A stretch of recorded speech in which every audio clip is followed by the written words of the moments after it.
This is the Zoo copy of the ERA Fortress, and it's a 5-gauge barrel and curtain. There's no dimples. It's in plain silver, has the hard plate above. Reasonably easy to identify in the door, but if you're in any doubt whatsoever, if it's obviously locked, pop a key in there and try and turn it in the locking direction, and what you will see is the curtain has a restrictor on there that prevents it from being rotated beyond that point.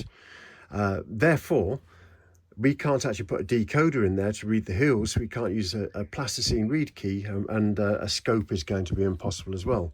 So what can we do to get this lock open? What I've discovered is if you use a plasticine reader key to read the front of the levers, and this particular key here is from the 3G114 kit, which gives a nice thick wedge of plasticine on there. If we pop that in there, if we turn the barrel and curtain until it just releases off the curtain spring, which is there, and then if you just give it a very, very gentle wiggle and then pull it back out again, what you will notice is the levers, the high lift levers in this lock, will leave a mark on the plasticine, and the low lift levers won't. And what I mean by that, high lift, this is slightly different for the Fortress in as much as lever heights 3, 2 and 1 have the anti-pick notch before the true gate, so they are high lift levers, and lever heights of 7, 6, 5 and 4 have the anti-pick notch after the true gate, therefore they're low lift levers. But you can see here quite clearly that I've got marks in positions 1, 3, 4 and 5, but no mark in position 2. So if I was to take the pin and cam tool and load it up accordingly, so what I'm going to do is I'm going to put a high lift lever in positions, a high lift pin should I say, pin height of 3, in positions 1, position 3, 4 and position 5. There we go. And because I didn't have a mark in position 2 there, that's going to be a low lift, so there's a 7 height pin in there. So let's just see what happens when we pin and cam this now. So let's get the pick seated, and then we'll just work our way through this and see if we get any feedback. So feedback there on lever 2, I literally rotated it round the equivalent of 1 pin height, and the bolt jumped back. So what I'm going to do is lift that from a 6, from a 7 to a 6. Let's pop that in to the, there we go, the pin tray.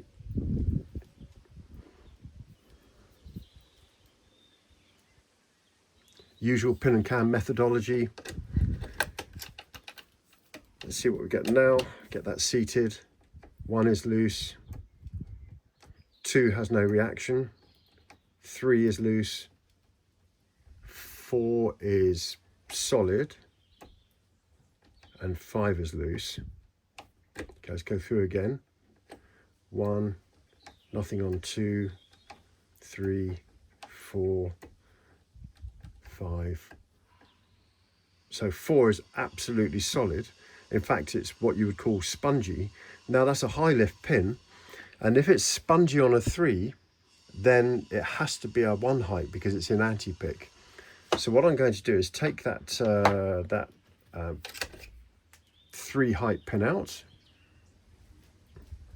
I'm going to replace it with a 1 because a 2 would be a complete waste of time.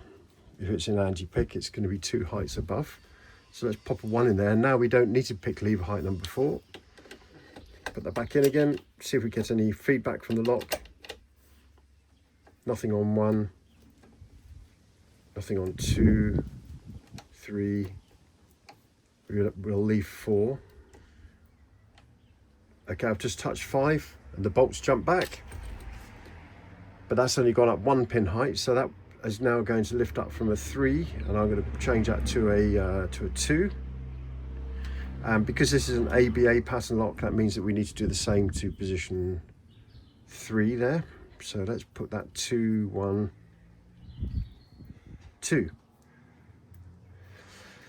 So basically what this means now is we don't need to pick the back of this lock at all, because if positions 5 and 3 were 1 pin heights, they would have been basically in anti-pick. So now let's just see what it's going to take to get this open, get it seated, and there we go. Pin 1, I've just literally tapped pin 1 and we got the lock open. So that's on a 3. Let's lift that up to a 2, and that should, in theory, there we go, that's the code.